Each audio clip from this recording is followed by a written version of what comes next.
had orders from General Johnson on this date to embark for Crown Point with a party of 4 men in quest of a prisoner.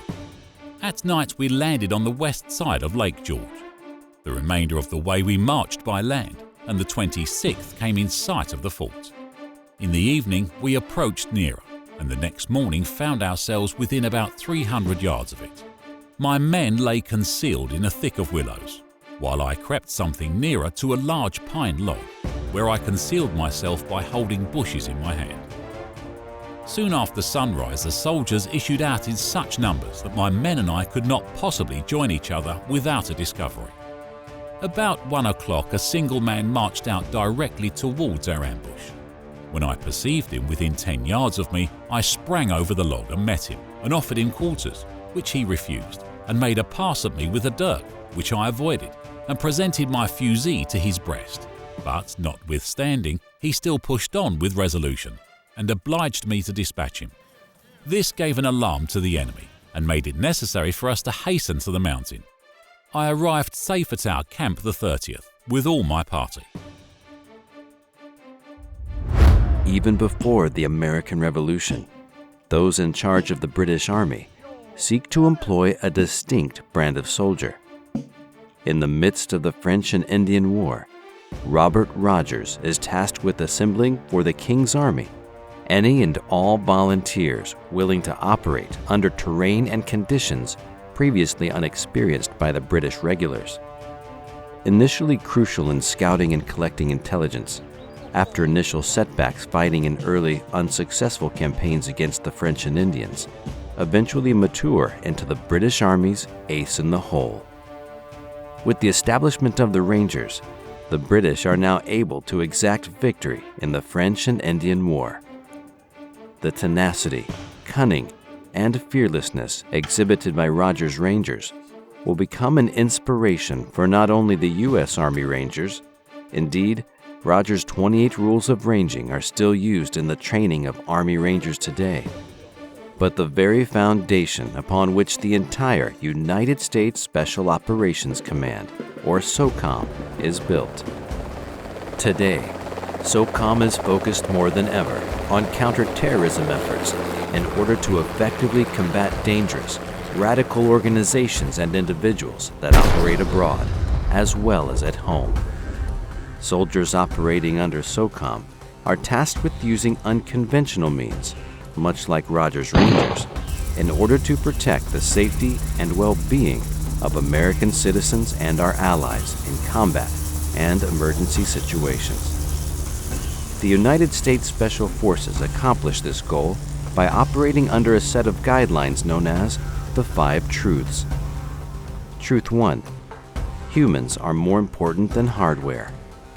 People, not equipment, make the critical difference. The right people, highly trained and working as a team, will accomplish the mission with the equipment available. On the other hand, the best equipment in the world cannot compensate for a lack of the right people. Truth 2. Quality is better than quantity. A small number of people, carefully selected, well-trained, and well-led, are preferable to larger numbers of troops, some of whom may not be up to the task. Truth 3. Special Operations Forces cannot be mass-produced. It takes years to train operational units to the level of proficiency needed to accomplish difficult and specialized SOF missions. Intense training, both in SOF schools and units, is required to integrate competent individuals into fully capable units. This process cannot be hastened without degrading ultimate capability. Truth 4. Competent Special Operations Forces cannot be created after emergencies occur. Creation of competent, fully mission-capable units takes time. Employment of fully capable special operations capability on short notice requires highly trained and constantly available SOF units in peacetime. Truth 5. Most special operations require non-SOF assistance. The operational effectiveness of our deployed forces cannot be, and never has been, achieved without being enabled by our joint service partners. the support of Air Force, Army, Marine, and Navy engineers, technicians, intelligence analysts, and the numerous other professions that contribute to SOF have substantially increased our capabilities and effectiveness throughout the world.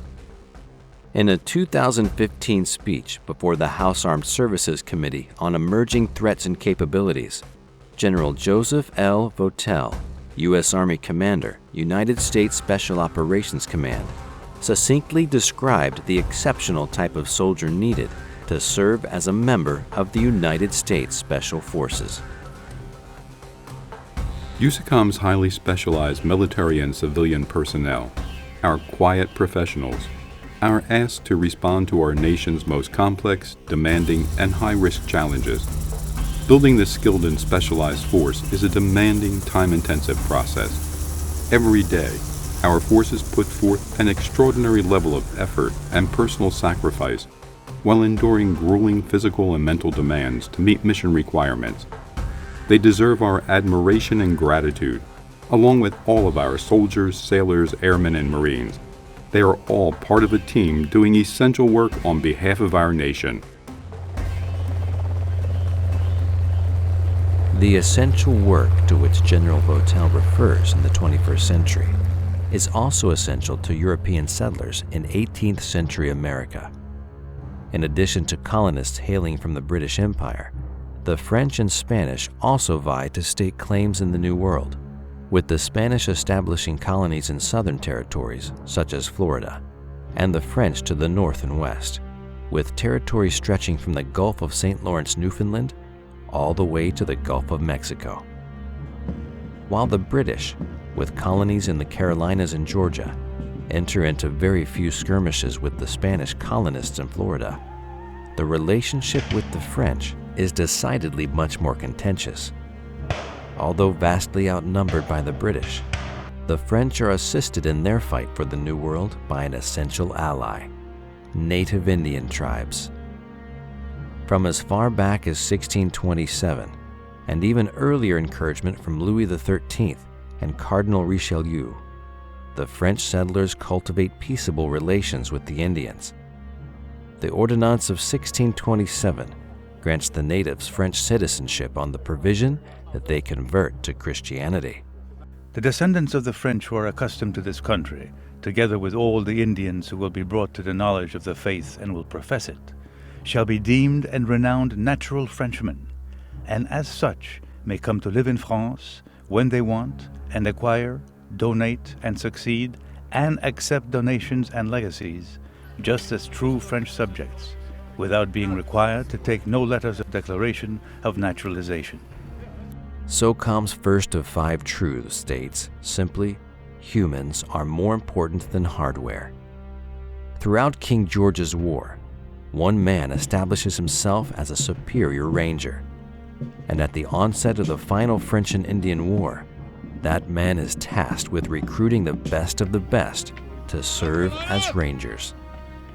Robert Rogers, born to Irish immigrants in Massachusetts in 1731, enlisted in the newly raised New Hampshire militia as a teenager in 1746. He serves as a scout in several regiments, and by the time Britain squares off with the French and Indians, Rogers has established himself as an invaluable tracker, soldier, scout, and spy. When Rogers initially recruits his rangers, he does not seek traditionally trained British soldiers.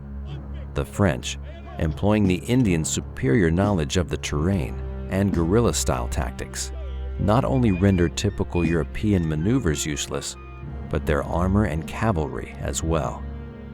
A ranger fighting for the British must possess the skill and drive of the hunter, the trapper, the militiaman, and the Indian hunter.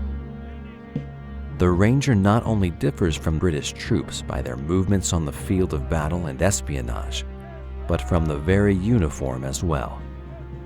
The red uniform worn by many British soldiers essentially makes them walking targets on the field of battle in the Americas.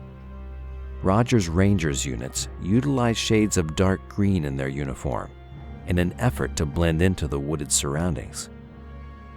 Most Rangers never wear a particular or consistent uniform pattern, and other Ranger units use brown and gray in their dress, which often include a variety of specially trimmed jackets, waistcoats, or shirts to keep the uniform light. Their varied appearance leads the British Army Redcoats to dub them irregulars. Their dress is not the only distinction from the regular British Army. Rangers are typically used to working alone or in small numbers, not the rigidly regimented and regulated world of the British soldier. Many regulars and their commanders often judge the Rangers harshly for their, to them, outlandish attire, unconventional thinking and attitudes, and their insistence to serve alongside Black and Indian Rangers.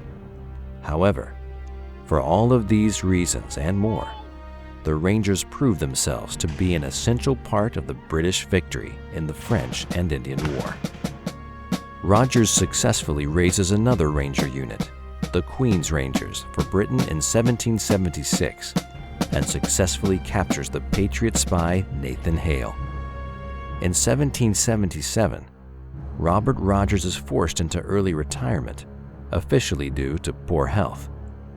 In spite of his service to the Crown during the Revolution, Rogers has set into practice tactics now utilized both by the Continental Army and the Redcoats, perhaps leveling the field of battle during the American Revolution. Thanks for watching. If you'd like to help us produce more compelling historical content like this, please like, comment below, and share this video with fellow history buffs. And of course, be sure to subscribe to help keep history happening.